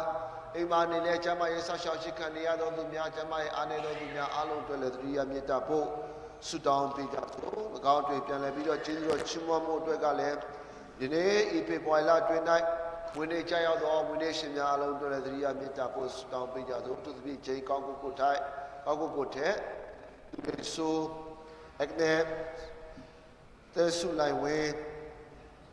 အေချုံမြေအေသစေမောအနေတကွာယနေ့စတီဗင်စစ်တက်ထောဘရက်ဇီဆုညာဂျော့ဂျ်ချမ်မီသေဆိုဆူဒူစန္ဒရာတို့အေသိန်းဟဲလန်တို့တတဝေးတို့တွေ့လဲဒီအမြတ်တာဖို့ဆုတောင်းပေးပါတော့ဒီ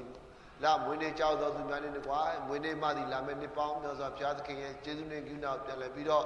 ရေတွက်ချင်းမွန်နိုင်သောတတတည်တည်ဖြစ်စေဖို့တွေ့လဲသတိရမြတ်တာဖို့ဆုတောင်းပေးကြသို့စေခရစ်တော်ရဲ့တော်နဲ့လူတော်ကတဲ့ရဲ့လိုရများကိုလည်းသတိရမြတ်တာဖို့ဆုတောင်းပေးကြကုန်လူခတ်သိန်းတို့အတွက်ဆုတောင်းပတ္ထနာပြု၍မေတ္တာပူဇော်ရမည်ကိုတော်၏တမန်တော်ရှင်ဘောလူအဖြစ်ကျွန်တော်တို့အတုံတင်တော်မူသောကောင်းကင်ဘုံရှင်ဖဖျားကျွန်တော်တို့သည်တန်ရှင်းသောသာသနာ့တင်းတော်ဘုဆုတောင်းမေတ္တာပူဇော်ပါသည်ယင်းသည်တမန်တရားစီလုံးညီညွတ်ခြင်းတဏီတညွတ်တီနေဝင်ပြုတော်မူမည်အကြောင်းတနာတော်ခံကြပါသည်သာသနာပိုင်များမှစ၍တန်ခါဆရာများတို့အတွက်အထူးသဖြင့်ကျွန်တော်တို့၏သာသနာပိုင်ကျုံမန်းစတီဗင်တမ်းမြင့်ဦးကျွန်တော်၏သာသနာပိုင်ဒေါက်တာရှမွေလဆံမြတ်တွင်ကျွန်တော်တို့အကြောင်းတိုင်းဘုန်းတော်ကြီးများဖြစ်ကြတော့ဘုန်းတော်ကြီးကင်နင်ဒေးဗစ်မော်မော်နိုင်ဘုန်းတော်ကြီးဝီလျံဆိုင်းတူအောင်ဘုန်းတော်ကြီးပေါ်လီအောင်ညွန့်စိန်ဘုန်းတော်ကြီးဆိုင်လူကနဲ့အနားယူခိုင်းတော်ကြီးဥဂျွန်သိမ်းမင်းတို့ကိုကျမ်းမာခြင်းငြိမ်သက်ခြင်းဝိညာဉ်တော်၏ပြည့်ဝသောဆုကျေးဇူးတော်များကိုပေးသနာတော်မူ၍စက္ကရမေတ္တာမင်္ဂလာများကိုတင့်လျော်မှန်ကန်စွာပြုပြင်နိုင်ကြစေရန်မဆသနာတော်မူပါထာဝရဘုရားကေမတနာတော်မူပါထာဝရဘုရားကေမတနာတော်ထာဝရဘုရားကေမတနာတော်တကဘာလုံးငြိမ်သက်ခြင်းရရှိစေခြင်းလို့ကနိုင်ငံတကာတို့ကိုဖြောင့်မတ်ခြင်းလမ်းစဉ်တို့ပို့ဆောင်ခြင်းခံစေရန်၎င်းနိုင်ငံတော်ဆိုးရမှစ၍လက်အောက်ခံရရှိတို့ကိုကောင်းကြီးမင်္ဂလာဉာဏ်ပညာနှင့်ပြည့်စုံစေတော်မူလျက်ကျွန်တော်တို့၏တက်တာတစ်လျှောက်လုံးငြိမ်သက်စာနေခွင့်ကိုပြုစီတော်မူပါမည်အကြောင်းဆုတောင်းမေတ္တာပို့ကြပါသည်ခရစ်တော်၏ကိုယ်ခန္ဓာအင်္ဂါစိတ်ပိုင်းဖြစ်ကြသောကျွန်တော်တို့ဤသားသမီးတို့အတွက်ဆုတောင်းမေတ္တာပို့ကြပါသည်ခြားနာသောခေါ်တော်မူခြင်းခြားနာသောဆုကျေးဇူးစသည်တို့ကိုတုံးပြ၍အသင်းတော်တည်ထောင်ရာနှင့်ဧဝံဂေလိတရားတော်နှံ့ပြားစေရန်ကုညီမသားတော်မှမိခြင်းနဲ့ကြောင်းတနာတော်ခံကြပါသည်ယခုဘုပြုကိုးကွယ်လည်းနေကြသောဤပရိသတ်တို့ဟာဖျားတရားချီးညိုခြင်းလူညံ့တိမ်မွေ့သောစိတ်နှလုံးအဖြစ် ကိုတော်ဤနှုတ်ကပတ်တော်ကိုကြားနာလျက်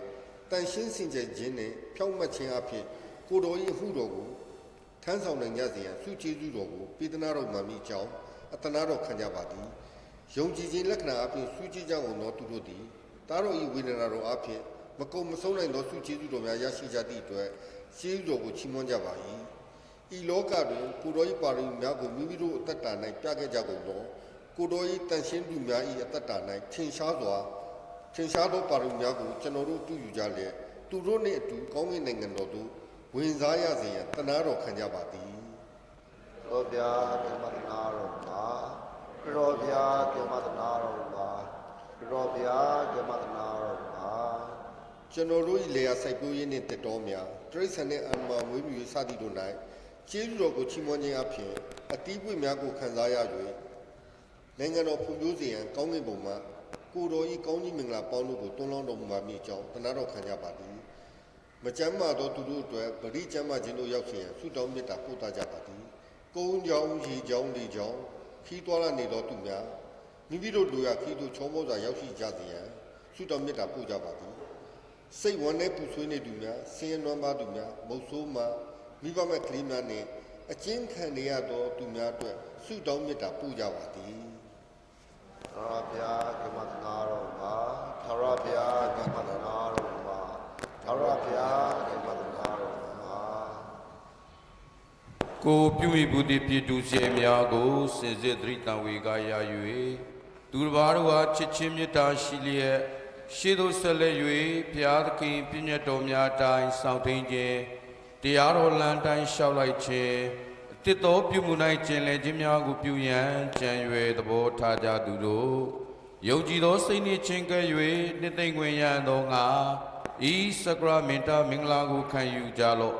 ယုတ်သေးစွာပြုတ်လျက်နန္နာတကုရှင်ဘုရားသခင်ထံတော်၌ကိုပြစ်ဒုစရိုက်များကိုဝန်ချတောင်းပန်ကြလော့အပြည့်ကိုချချက်အသိသောပတော်ကိုဖန်ဆင်းတော်မူ၍ဤတော်အပေါင်းတို့ကိုဆင်ဆုပ်ပြတော်မူသောအရှင်ယေရှုခရစ်မိတော်နာတော်ကိုရှင်ဖပါကျွန်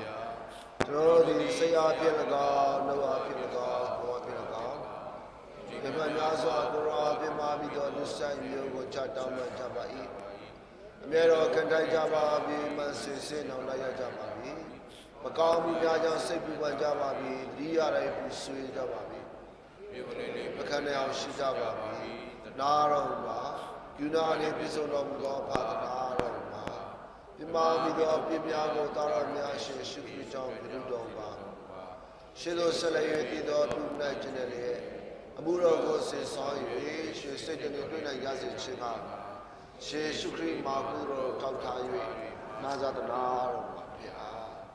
အာမင်စင်စစ်နောင်တရ၍ကိုတော်ကိုမုတ်ချယုတ်ကြည်စိကသူခတ်သိန်းတို့အားအပြည့်ပြလို့တော်မူမည်ဟုမဟာဂုဏတော်တိုင်တိထားတော်မူသောတရားတော်ကိုရှင်ဖဖျားသခင်သည်အရှင်ယေရှုခရစ်အတွက်ကြောင့်ပရိသတ်တို့ကိုကယ်မသနာတော်မှာစေသောအပြည့်လူခွင့်လည်းပြုတော်မှာစေသော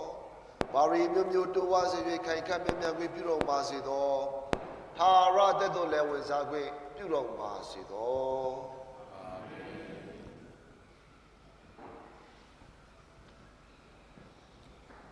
ရှင်ယေရှုခရစ်နှင့်သိမ့်ပွေသောဗျာဒိတ်တော်ကိုနာခံကြလော့ပင်မသူမလေးသူပေါင်းတို့ငါထံလာကြလော့ငါသည်ချမ်းသာစေမည်ဘုရားသခင်သည်သားတော်ကိုယုံကြည်သူတိုင်းမပျက်စီးပဲထာဝရတရားစေခြင်းငါဧကဗုဒ္ဓသားတော်ကိုအပ်ပေးသည့်တိုင်အောင်ဤလောကသားတို့အားမေတ္တာသက်တော်မူ၏ရှင်ဘောလူ၏နှင့်သိမ့်ပွေအားစကားကိုလည်းနားထောင်ကြဦးလော့ခရစ်တော်ယေရှုသည်ပြစ်သားတို့ကိုကယ်တင်ခြင်းငါဤလောကသို့ကြွလာတော်မူသည်ရှင်ယောဟန်နှင့်သိမ့်ပွေအားစကားကိုလည်းနားထောင်ကြဦးလော့မိသူမဆိုပြမားမိလင်ငါတို့ပြများမကားတလောကလုံး၏ပြည့်ပြည့်အားပြေကြောင်းဖြစ်သည်ဖြောင့်မတ်တော်မူသောယေရှုခရစ်သည်ခမည်းတော်ပါတွင်ငါတို့ပူဆောင်ဖြစ်တည်တော်မူ၏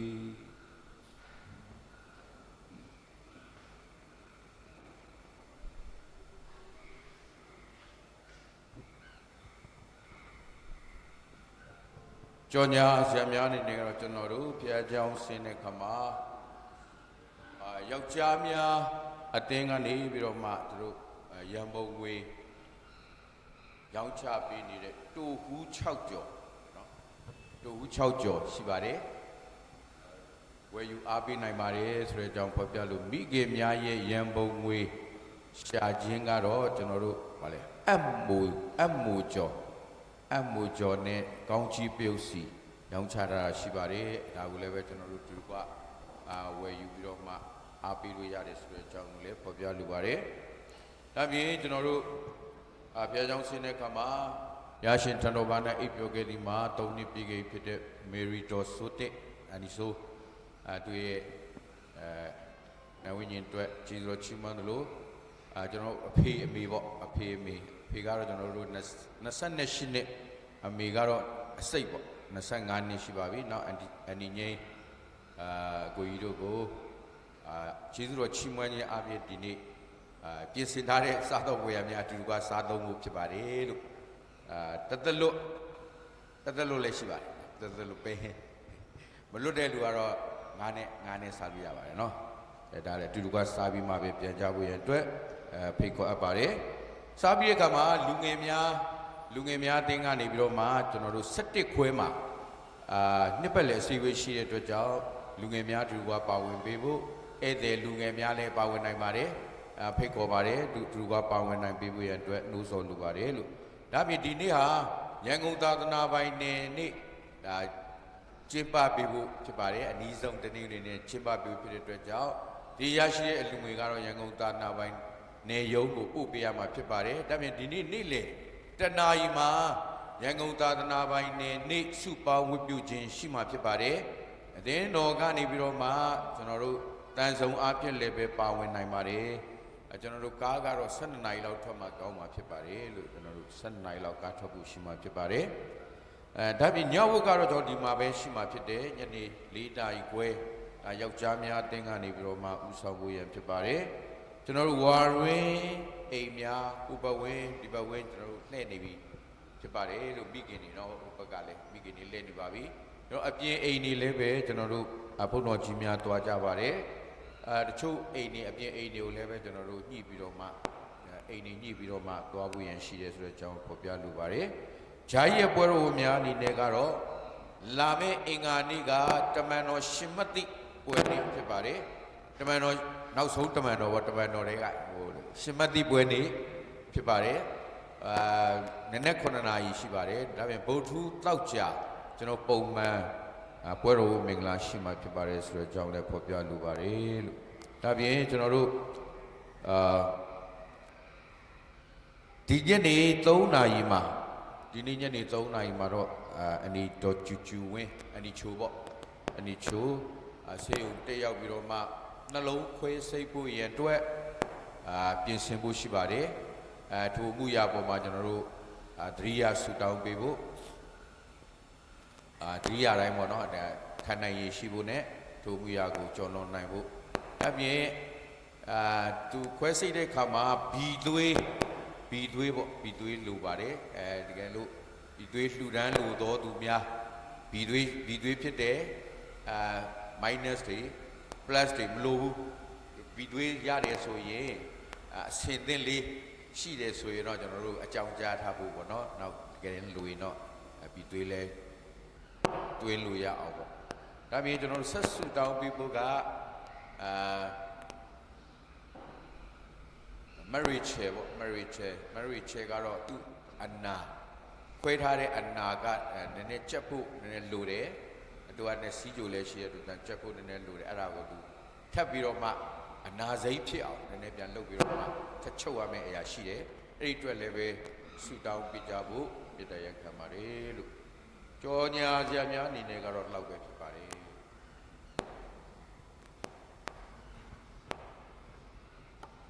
ထာဝရဘုရားသခင်ထံပူဇော်တက္ကများကိုကြောက်ရွံ့ရည်သူစွာဖြင့်စက္ကလူဒန်းကြကုန်ဟံကျေးဇူးပြုသောသဘောတနာသောသဘောစိတ်ရှိသောသဘောကုဏကြွယ်ဝသောသဘောဘေးအန္တရာယ်ဘေးမှာပြောင်းလဲသောသဘောနှင့်ပြည့်စုံတော်မူသောသင်တို့ဘုရားသခင်ထံအခုကိုမဟုတ်စိတ်နှလုံးကိုဆုပ်လျက်ပြန်လာကြပါဓမ္မသစ်ချင်းနံပါတ်အသက်39အဟောင်း63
တောင်းကြကွာသရှိတော်ကောင်းကင်တော်များ၏ကိုယ်ကိုယ်ချစ်ကိုစိတ်ခတော်မူသည်လောကလုံးပတ်စီရှိဝဆိုရမြာရှိသမျှသည်ကိုယ်တော်အားပြု၍ကိုယ်တော်ပိုင်သားတွေကျွန်တော်တို့စက္ကကြပါ၏ယခုကျော်လူနာတော်လူနာမစာတိပိသောအမြတ်တော်ဘုရားဆောင်ပြတဲ့စက္ကကြကျွန်တော်ရှေးရှုပ်ကိုမြည်ပြီးနာရခံကြပါသည်မြတ်စွာဘုရားအာမင်ဆုတောင်းကြပါမယ်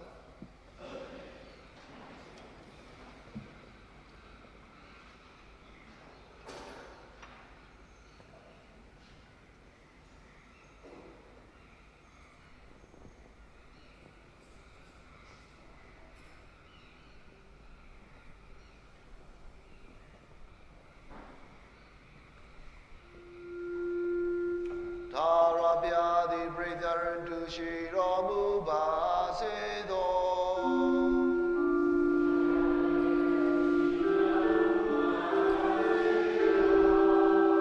စေကိုတင်မြောက်ကြလော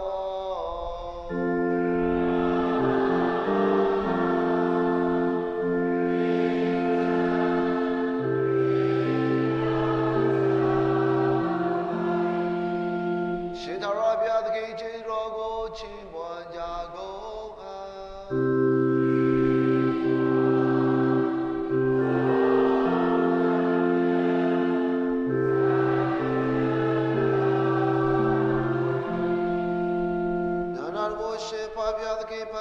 ချင်နိုင်ပါသောနှုတ်ပတ်တော်အဖြစ်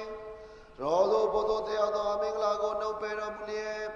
အသေးတော်ကိုမိခင်မတော်ရွေးချယ်တော်မူပြီးမိကိုယ်ပိုင်ဖြစ်စေရန်လူစီစေဖြစ်လူစားတူလူဆောင်တော်မူကားကျွန်တော်တို့ပေါင်းတွင်ဆန်နေတော်မူသောကြောင့်ကျေးဇူးတော်ချီးမွမ်းခြင်းသည်ကားလွန်တိုက်တန်သောကိုတရားဖြစ်ပါ၏သူဆိုသောရှိခရစ်တော်သည်ကျွန်တော်တို့အတွက်ရလေးစင်နေကြပါလို့ဆာရှောင်းတော်မူလျက်အပြည့်မရှိတော့လဲကျွန်တော်တို့ကဲ့သို့ပင်အဖက်ဖက်စုံစမ်းခံတော်မူခြင်းအပြင်စုံစမ်းခံရသောအခါကျွန်တော်တို့သည်ယုံကြည်ခြင်း၌မာနကိုရပ်ခံနိုင်မည်ဖြစ်သောကြောင့်ကျေးဇူးတော်ချီးမွမ်းမွယ်သင့်ပါ၏တို့ဖြစ်၍စရာပင်ခေရုဘိတို့ဤသူတကွာကျွန်တော်တို့လည်းရဲရင်ချင်းမျောလင်းခြင်းတန်နေယူဆိုကြသည်မှာ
ကျေးဇူးပေါင်းနေပြည့်စုံတော်မူသောဖခင်အဆောင်၌ကိုရောသည်ကျွန်တော်တို့ပြည့်နေသိချင်းပေးတော်မူခဲ့ပါသည်ပြိုလဲကြဆုံးသောသားများအတွက်ပညာတရားဤပုစကားများကိုပေးတော်မူ၍ချိန်ကာလရောက်သောကာလ၌ပြည်သူဆိုင်များကိုပယ်ရှင်းရန်တပါးသောသားတော်ကိုရွေးနှုတ်ကနေရှင်ဖြင့်ပေးသနာတော်မူ၏ကိုရောသည်သချင်းသောပြုကညာမာရိမလူစားတီဆောင်တော်မူ၍ဘုရားဆင်းဆင်းလူဆင်းဆင်းဖြစ်တော်မူပြီးဘုဒ္ဓဇီလူသားများခံသောစုံစမ်းနောက်ဆက်ခြင်းမျိုးကိုခံတော်မူ၍အပြစ်မှာပါလူသားကဲ့သို့သက်ရှင်တော်မူခဲ့ပါ၏ကိုရောရှိသည်လူတော်လျောက်ကားတိုင်းတော်ရှေ့ရှုလျှောက်သွားတော်မူပြီးအသေးခံတော်မူခြင်းအပြင်ကျွန်တော်တို့ကိုကယ်တင်ရန်ယိန်ဒီပြဝါဆုံးနေသောပူဇော်တကားကိုဆက်ကားတော်မူ၏အရှင်ယေရှုခရစ်သည်ဘဝခံသောည၌မုံကိုယူ၍ယေရှုတော်ကိုချီးမွမ်းပြလေဖက်တော်မူလျက် ဒီကသင်တို့ပုစွန်သောငါကိုခန္ဓာနီငါကိုသတိရခြင်းကဤသို့ပြုကြလောဟုမိန့်တော်မူ၏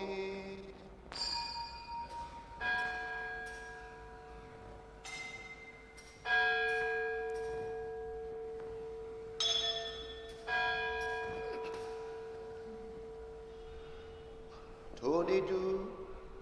ဟာရသောပိနာပလာတော်ကိုယူ၍ဤပလာကငါအသွေးဖြစ်ပွက်သောပရိညင်တော်သည်သင်တို့တောင်းတိုင်းငါကိုသတိရခြင်းကဤသို့ပြုကြလောဟု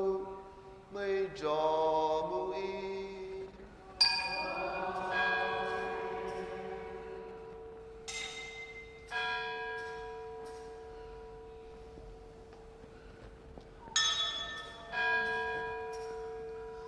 အရှင်ယေရှုခရစ်သေခံတော်မူခြင်းကိုသတိရခြင်း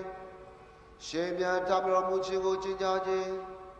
ဘုံတော်နေကြတော်မူခြင်းကိုစောင့်မျှော်ခြင်းအပြင်ဤပူဇော်တကားတို့ကိုဆက်ကားကြပါသည်ဖဖျားသန်ရှင်တော်ဝိရောဖျားကိုကျွန်တော်နေဤပူဇော်တကားများပေါ်သို့ဆေလူပိသနာတော်မှာဤဘွယ်တော်ခံသူကျွန်တော်တို့သည်သခင်ယေရှုခရစ်ရဲ့တလုံးတော်ဝါဒီဖြစ်လျက်အသက်ရှင်သောပူဇော်တကားဖြစ်စေတော်မူပါကိုယ်တော်အဖြစ်ကိုယ်တော်နေတူကိုယ်တော်၌သန်ရှင်သောဝိညာဉ်ဖြင့်တလုံးတော်ဝါဒီဖြစ်စေတော်မူပါဘုံတော်ကုံတော်နှင့်ကမ္ဘာဆက်ဆက်ဆိုးဆန်းတော်မူသောခမည်းတော်ဖျား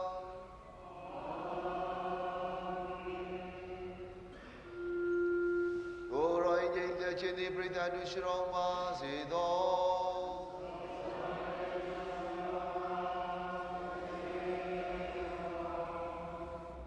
နိစ္စစွာချင်းကပ်ခြင်းတနာ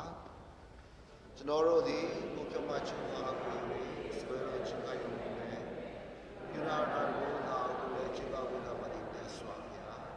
ဆွေးတော်ချတော်စနစ်စမောင်းကြောင့်ကောက်ထိုက်သူတို့ပါ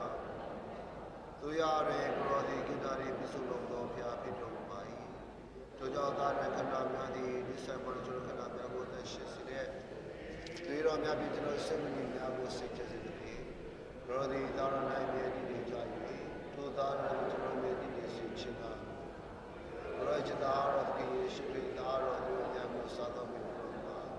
ယေရှုရှင်ရဲ့ဆောဘုရား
ရှေ့ရှုသားရနေသူတို့များခံရအတွက်ယုံကြည်ခြင်းဖြင့်ကျေးဇူးတော်ချီးမွမ်းရတိုးဝင်ခြင်းကကြကုန်အား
တော်ကိုယ်တိုင်သူသိပေသောနာတော်ကြီးကိုကျေးဇူးတော်ချီးမွမ်းခြင်းအပြင်ရရင်စွာနှင့်ဆိုကြကုန်အံ့အာမေဘုရားရှိတော်ကိုကျွန်တော်အာမာမာရောတေချေနိုင်ငံတော်ကြီးတော်ချေလူရောဆုံးချပြသည်ကောင်းရည်လိုက်တဲ့သူဒီပေါ်မှာဆုံးပါစေတော်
ကျွန်တော်တို့သည်မြတ်ကနာခံစားရကြောင်း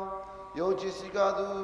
ပေါင်းတို့၏သင်ဖွဲ့တည်သောသာတော်မြတ်ကိုခဏရင်ကပြကြောင်းအသက်ဆွေမီကရိုတို့ထာဝရနိုင်ငံဝင်ကပြကြောင်းများကိုသိရသောကြောင့်လည်းချီးမွမ်းတော်မူတာပြုကြပါ၏တို့တန်ရှင်တော်သင်ဖွဲ့တိုင်းဆွေမြတ်လျက်တရားလမ်းကိုရှောက်လိုက်၍ကောင်းမှုမျိုးမျိုးကိုပြုနိုင်ကြစေအမသဒနာတော်မှာမြင်ကြောင်းအရှင်ယေရှုခရစ်ကိုမြည်ပြု၍တောင်းလျှောက်ကြပါသည်ဖျား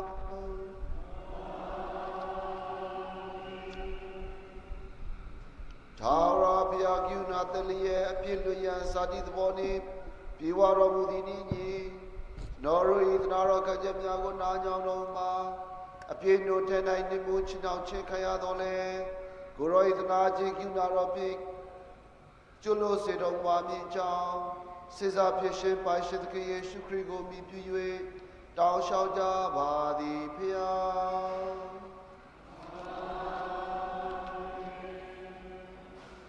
ကဘာလိုကတိရှိုတော်ရပြကရာပိရိုဒီနေရများကိုစီရင်ခဲ့ကြပါသည်